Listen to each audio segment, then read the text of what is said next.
tudo bem? Muito bem-vinda. Bom dia, ministra. Tá sem som. Tá sem som, né? Deixa eu ver.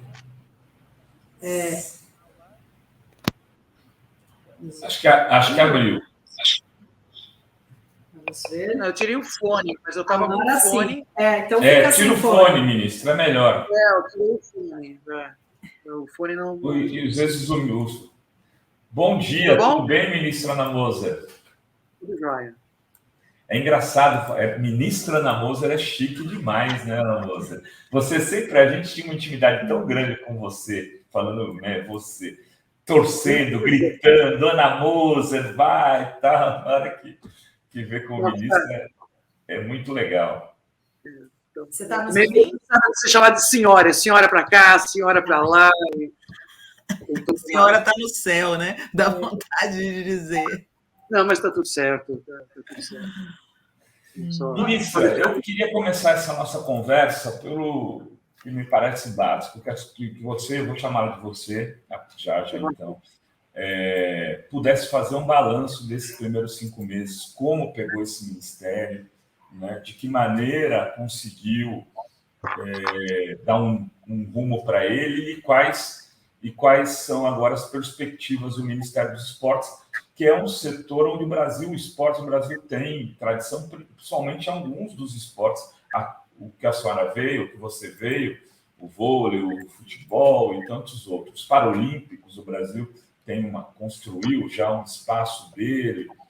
Queria lhe ouvir nesse sentido. E uma reconstrução, né? Porque o Bolsonaro acabou com o Ministério do Esporte, né? Transformou numa secretaria e agora o governo Lula recria o ministério, né?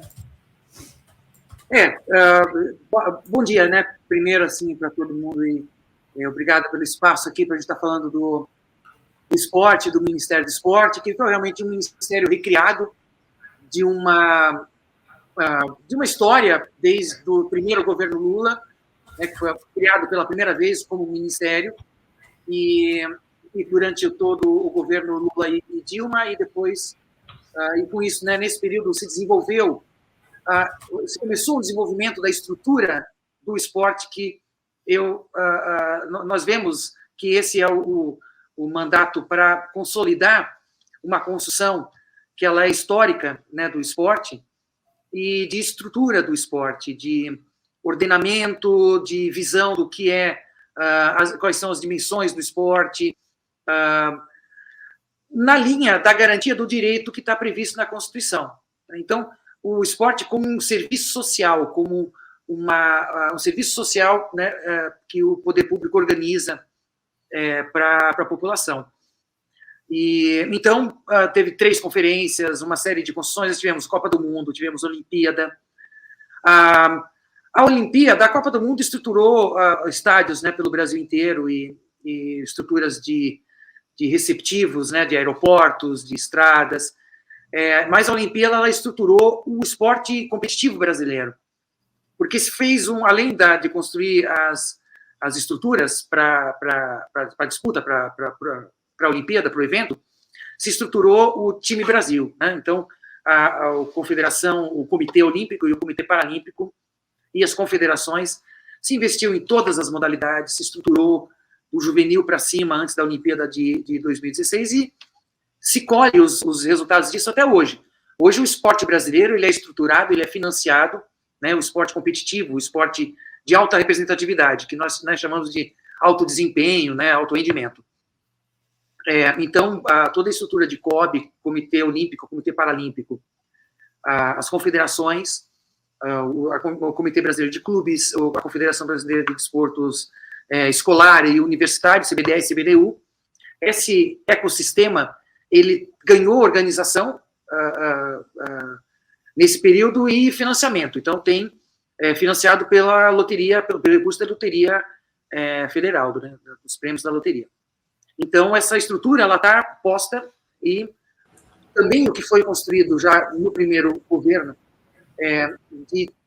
para a criança, o esporte naquela faixa etária, então o esporte na escola, ou o esporte e atividade física para adultos, para a terceira idade, também se desenvolveu muito isso. Nas 3 conferências se fez essa visão de um sistema nacional, né? E a legislação disso, né, correu enquanto o Ministério era a secretaria, e hoje tá, né, a gente chega para esse mandato com essa legislação aprovada. Então, nós temos o Sistema Nacional, a Lei Geral do Esporte, que está para ser sancionada para esses dias aqui pelo presidente Lula, foi aprovada em 1 ano e meio, 2 anos de tramitação no Congresso. Eu acompanhei muito isso de fora, né, pela Atletas pelo Brasil e pela Instituto Esporte e Educação, e a gente, enfim, tem essa estrutura legal que vai dar uma estrutura de formalidade efetiva no país. Então, esse é o momento que a gente está, e dentro desse momento, né, você tem o nosso esporte competitivo que vai disputar a Olimpíada de Paris no ano que vem, que deve ter os mesmos resultados, né, que tem tido nas últimas 2 Olimpíadas, que foram bons resultados, né? E a gente tem o desafio de construir todo o restante do esporte no país. Sob a luz dessa legislação, a gente pode conversar um pouco mais para frente, já deu para a primeira pergunta. O que traz a Lei Geral do Esporte? Quais são os principais... É o sistema, né? É o sistema. Então, ele estabelece quais são as prerrogativas do... o sistema que ele é feito de recurso, então tem a previsão de um fundo, então, um fundo nacional. O esporte não tem fundo, a educação tem fundo, a saúde tem fundo, a cultura tem vários fundos.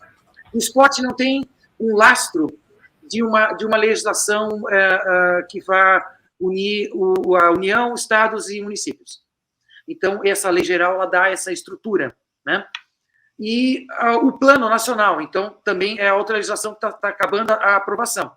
Então, isso dá, como tem na educação, como tem na saúde, como tem também na cultura, na assistência social, da formalidade da existência do esporte nos estados e nos municípios, né, através de um fundo, de estruturas que são formais e que têm uma gestão federal, como não é nas outras áreas. O esporte ele sempre aconteceu muito por acaso, né, ou por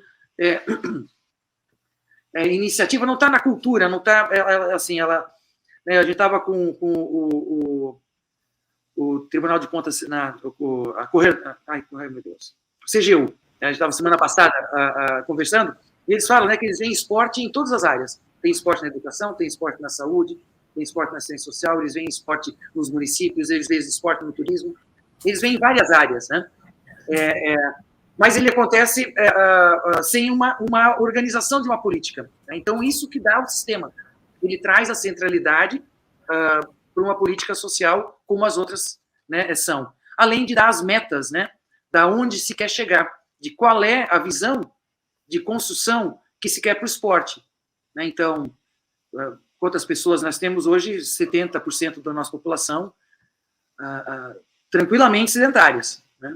Se não for mais, pior esses números, né? Então, a gente tem uma condição de obesidade, uma condição de, enfim, todas as questões que a prática de esporte traz, além das medalhas, além da representatividade das equipes de alto rendimento, né? O que o esporte traz no dia a dia das pessoas, né? Então, tornar isso visível, que não é visível hoje no país, né? A única coisa estruturada é esse sistema COB, Comitê Paralímpico e confederações, né, e clubes. Esse sistema ele é organizado e financiado. As outras manifestações do esporte, elas não estão organizadas, né, e o sistema e o plano dão uma institucionalidade, uma formalidade, né, para o esporte. Eu queria perguntar, Vinícia, nossa, nós somos amigas há tanto tempo no Twitter, eu nunca entrevistei a Ana a primeira vez. Vinícia, eu queria te perguntar o seguinte, está tendo agora essa CPI das apostas, né? E muitos jogadores envolvidos aí nessa tal máfia das apostas. Eu queria te perguntar o seguinte, as apostas são boas para o esporte, para o futebol, ou elas atrapalham esses fundos públicos que vêm através das loterias públicas, né, como você tinha falado antes? Mas são coisas diferentes. Na verdade, assim, como o governo, não importa o que é bom ou o que não é bom, é que existe, né, as apostas existem, foram foram aprovadas, ou enfim, né, permitidas o funcionamento em 2018 e nunca foram regulamentadas. E hoje a gente tem um quadro,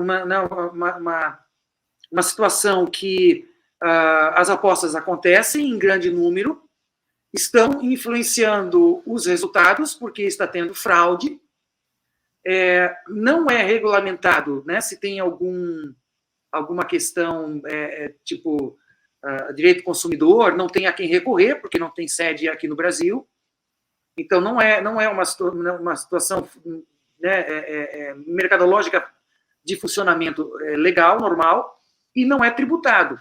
E acaba influenciando, e o que a gente tem visto, acaba influenciando negativamente a integridade, né, do esporte, a ética, né, a lisura, que é o bem maior do esporte, né? A competição ela tem que ser justa, ela tem que ser dentro de uma ética, né, de regras e de normas. Ele não pode ter, enfim, esse tipo de fraude. Então, é super complicado para o esporque. É muito difícil coibir, né, Ana? É muito difícil coibir, porque... Enfim, de qualquer maneira tem que regulamentar, né? E eu acho que isso isso é uma função do governo e do legislativo de uma maneira geral. É discussão dentro do governo desde o começo do ano, né? Porque está muito forte a presença desses sites e isso chama a atenção de todo mundo. Enfim, o governo entrando começou a olhar para isso também. E, enfim, durante esse caminho já está, enfim, tem uma legislação, né, uma estrutura, né, legal como proposta do governo já construída entre as diferentes pastas, Justiça, Fazenda, a CGU, o Esporte, e vai ter que trabalhar isso dentro do Congresso, tem que ter uma legislação em cima disso. Ministra, agora, a gente teve casos aí que mostram que as apostas podem ser muito deletérias para o esporte também, né? Muitos envolvimentos de jogadores armando esquemas onde eles seriam remunerados por esses gangsters das apostas. Aí eu me refiro a eles assim. Eu imagino que a senhora tem outra avaliação. Mas, e assim, porque se pode apostar tudo, um escanteio, um tiro de meta, uma... Por isso que eu estou falando, Rofai, que é difícil coibir. Uma trambicagem. É difícil coibir, porque se tem lá, né, meu filho aposta nesses negócios aí. Aí então ele fala assim: o jogador vai jogar 3 vezes para a lateral, o jogador vai lá, joga 3 vezes para a lateral e já tem toda uma combinação por trás que vai dar dinheiro. Como é que vai coibir um negócio desse? É muito difícil. Não, regulamentar, né? Tem em outros países que isso já acontece, e essa estruturação, né, de debate que tem acontecido dentro do governo desde o começo do ano trouxe todo esse conhecimento. Então, tem a referência do sistema australiano, tem referência do sistema francês, americano, a Holanda. Então, tem toda uma antiguidade nesses países de como que lidam com isso, porque é um perigo para o esporte, é um risco enorme para o esporte cair numa leviandade de não cuidar da lisura da disputa esportiva, né? Então, o Ministério do Esporte, inclusive, a gente propõe uma agência de integridade, né? Uma agência de controle da disputa esportiva, né? Já existe no esporte, que antigamente essa questão era o doping, né? Então, burlar o resultado esportivo através de doping. Hoje é a mesma relação, né? Burlar o resultado esportivo, fraudar o resultado esportivo através da venda do resultado, né? É uma outra dinâmica, mas o fim é o mesmo.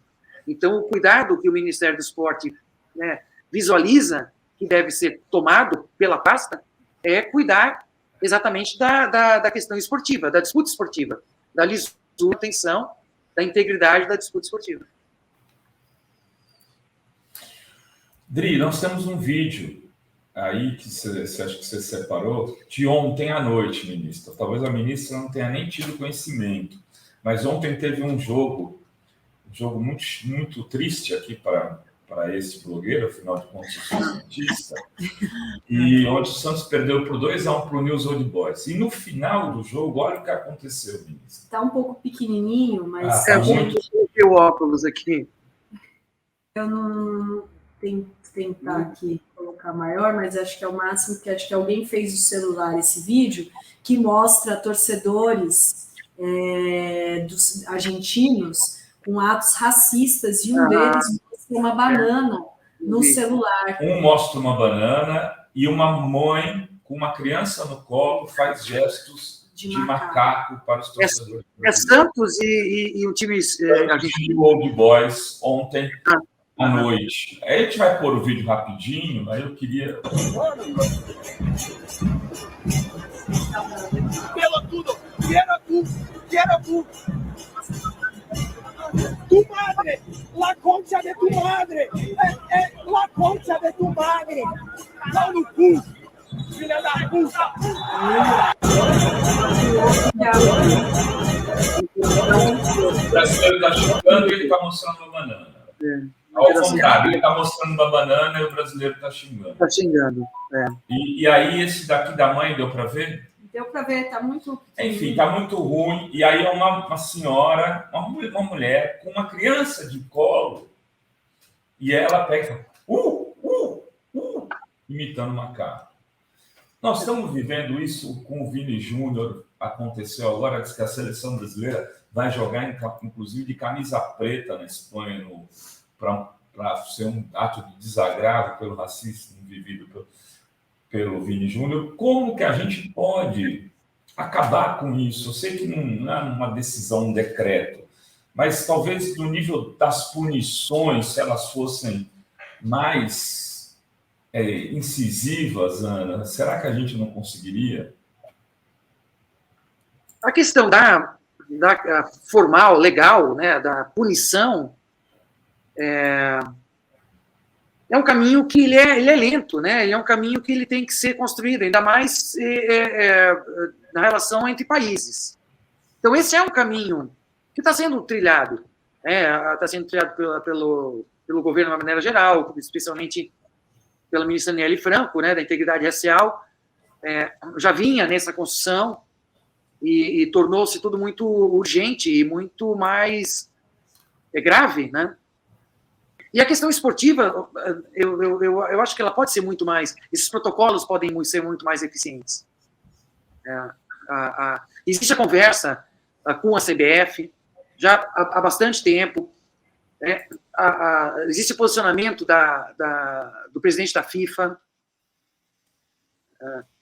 em favor dos protocolos, mas qual efetivamente é, né, a relação com os protocolos e a punição a partir do não cumprimento das questões, enfim. Eu acho que são questões que tem que... nós temos, né, o governo está fazendo esse trabalho, essa pressão junto a todos esses órgãos, de uma maneira geral e buscando, porque também é uma questão muito nova de como agir contra isso, porque, né, e como ter resultado, na verdade, como agir, está buscando de todas as maneiras, mas como ter resultado, né, desculpa. Parecia um cachorrinho aí. Manifestando. Cachorro. Tá aqui, verdade. Só para contribuir aqui, ontem o Edgar Pitino, nosso ouvidor e analista de dados aqui da Revista Fórum, acabou de postar aqui nos comentários e, de fato, ontem foi aprovada na Assembleia Legislativa do Rio de Janeiro, na ALERJ, o projeto de lei 1112-23, que é conhecido como Lei Vini Júnior, que visa combater o racismo e interrompe uma partida se tiver uma manifestação racista durante o jogo. Aí a partida do futebol é interrompida. É a Lei Vini Júnior, aprovada na ALERJ, né, Assembleia, no Rio ontem.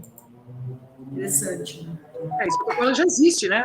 Como o protocolo esportivo já existe nesse sentido. Então, às vezes, propõe umas legislações sobre as outras também, eu não sei te analisar aqui agora, né? Mas qual é a efetividade disso? ou se já não existia isso, uma outra lei que previa, né, essa mesma atitude, talvez não declarada. Mas é essa relação, a questão. Porque o basta, eu acho que é a grande questão que se coloca, né? Não vai, né, ainda é muito enraizado, e é um movimento constante para que a mudança aconteça.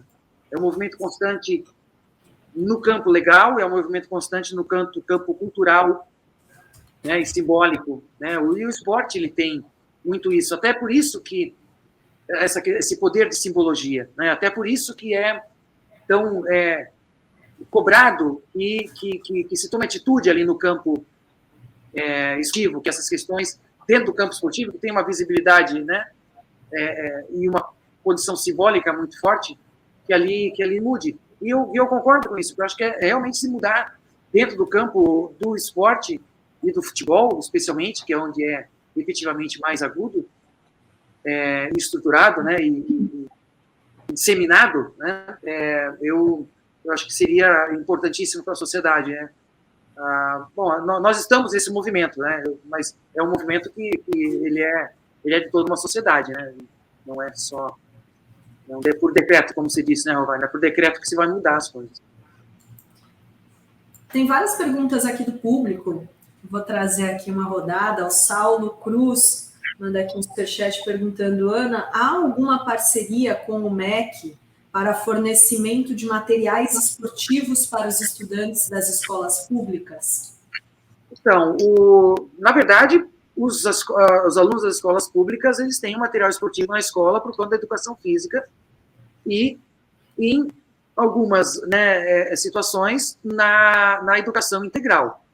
Então, atividade de educação integral, de contraturno, em alguns lugares tem esporte, em outros lugares tem projetos, enfim, normalmente as escolas públicas são gestão dos municípios, né, com recurso federal do Fundo Nacional de Educação, que é passado, né, do âmbito federal para os âmbitos estaduais e municipais, né, aquela história do sistema, e o município faz a gestão nas suas redes municipais, o estado faz a gestão nas suas redes estaduais, né. Estadual normalmente ensino médio, e municipal normalmente ensino fundamental. Agora, falando de parceria com o MEC, essa é chave para nós. Quando nós pensamos em política de esporte para crianças e jovens, a gente pensa em escola e a gente pensa em educação. Primeiro porque o esporte nunca vai ter recurso para atender toda essa população. Né? Para garantir o direito de todos a ter esporte, está previsto lá na Constituição, com recurso do esporte isso nunca será possível. Só para ter uma ideia, no cenário federal, o nosso orçamento é 0,04% do orçamento total. E a educação tem mais de 20%. Porque ela faz educação para todos e nós não conseguimos fazer. Então, nós temos uma parceria, e estamos construindo essa parceria efetiva, através de um decreto, através da construção coletiva de uma política de esporte para todos, né, uma política de esporte para toda a população, que é a que nós estamos fazendo no Ministério, que é a nossa aplicação do Sistema Nacional de Esporte. Né, porque se aplica a lei, se aprova a lei, para ela chegar na ponta, você tem que ter um processo de implantação disso.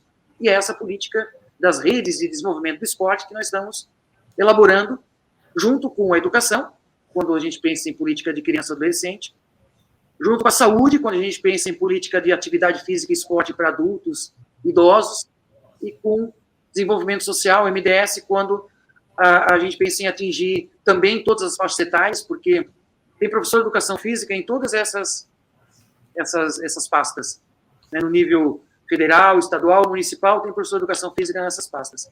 Mas a política de esporte e atividade física não é gerenciado de uma maneira única. Então, enfim, eu acho que eu respondi a várias coisas aí dentro, que essa é uma construção e que é uma colocação aí até vinda muito do presidente Lula, né, de levar esporte para toda a população e buscar os meios para isso, em parceria com o Ministério da Educação, o Ministério da Saúde, o Ministério do Desenvolvimento Social, que são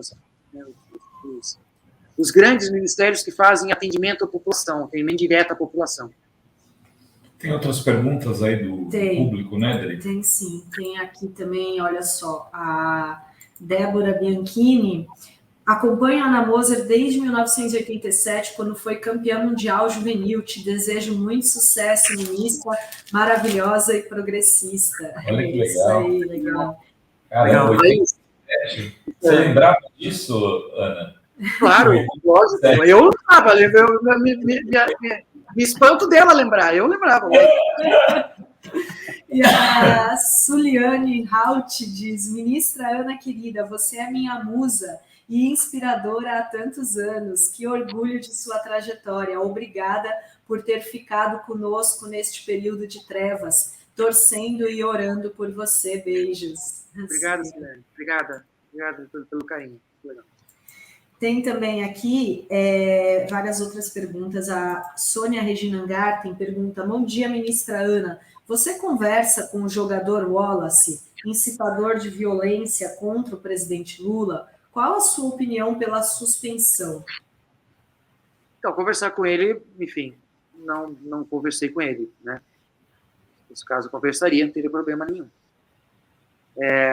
E essa questão, né, desse episódio, né, foi, para mim, muito triste para o esporte, porque é uma pessoa que tem uma grande visibilidade pelo esporte, mas de uma atitude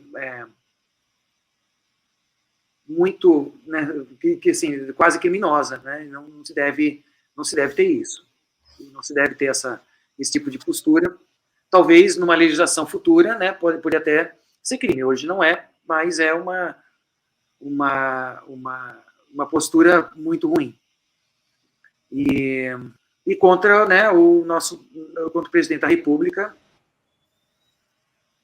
E teve todo um processo aí de julgamento e de um pouco de embate, né, ideologia muito envolvida em tudo isso, infelizmente, e acabou trazendo prejuízo só para o esporte, eu acho. No final das contas, quem sai prejudicado nisso é o esporte que fica, né, a competição acaba trazendo essas questões que não são construtivas, né? Então, mas também acho que para alguém repetir também uma postura dessa vai ser difícil, né? Porque deu bastante dor de cabeça. Tomara. Vezes assim seja. Que não vai ter nenhuma consequência, né? Que as palavras não têm consequência, né, as imagens não têm consequência. Tem também uma pergunta do Douglas Teodósio, nosso membro aqui, falando sobre a questão sobre os jogos, esportes, sobre ser esportes online, games, né? Tem uma polêmica no começo do mandato, né, ministra? E a sua opinião continua a mesma? Mas que opinião, assim, do esporte, da questão motora, da questão física, do movimento? Os esportes não serem esportes. São fatos, né? É uma construção, os jogos eletrônicos também uma construção nova, né? Uma questão que tem que ser regulamentada de uma maneira geral para colocar, porque, né, tem várias caixinhas aí e está sendo tratada dentro do governo um grupo de trabalho intersetorial, tem lá cultura, ciência e tecnologia, saúde, tem educação, tem esporte, tem trabalho, turismo, né, que são as questões que a competição, né, de jogos eletrônicos traz, né, e que é a questão que se coloca, né, o pedido muitas vezes se concentra, né, no esporte como quer ser esporte, mas na verdade tem toda uma outra questão, né, muito mais transversal para ser tratada, e está sendo tratada e construída uma visão desse governo a respeito dos jogos eletrônicos e como, né, chegar a todas as... Agora, a Fórmula 1 tem mais ou menos tudo isso também. As frentes todas que tem, né? São várias frentes. A Fórmula 1 tem mais ou menos tudo isso também, né, ministra? Não, acho que tem um histórico de Fórmula 1, né? Tem um histórico de corrida e sempre foi polêmico e sempre se debateu. Tem também, enfim, tem xadrez, que é milenar. Enfim, existe uma uma evolução do que é o fenômeno esportivo. Agora, a questão motora, a questão física, é conceitual, no caso, né, do que é movimento, do que é esporte. E não a competição, muito menos a competição. Se você for, assim, alguns números, né, no mundo, pesquisas, né, colocam que quem está engajado no esporte, 7% participam de competições. No Brasil, esse número é 5%. Então, competição é uma parte do fenômeno.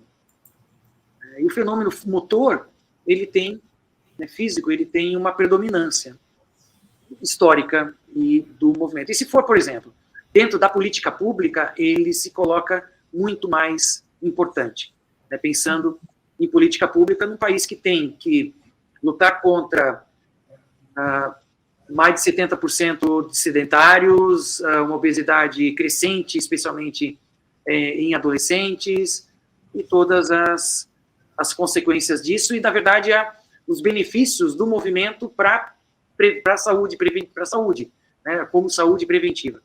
Então, como política pública, quando a gente pensa nesse desafio,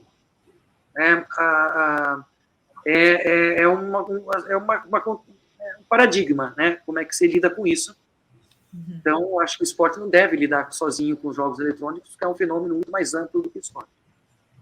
Eu queria fazer uma perguntinha para a ministra. Olha só, Anice Souza, ela está falando aqui, ó, Ana Moser é de Blumenau e eu de Navegantes, vizinha dela em Santa Catarina, né? Você, como catarinense, eu queria te perguntar como é que você vê essa posição de extrema-direita, né, que Santa Catarina hoje é um ninho de conservadorismo, de neofascismo, infelizmente, um dos maiores centros de neonazismo estão em Santa Catarina. Como é que você, como uma pessoa de esquerda, vê isso, ministra?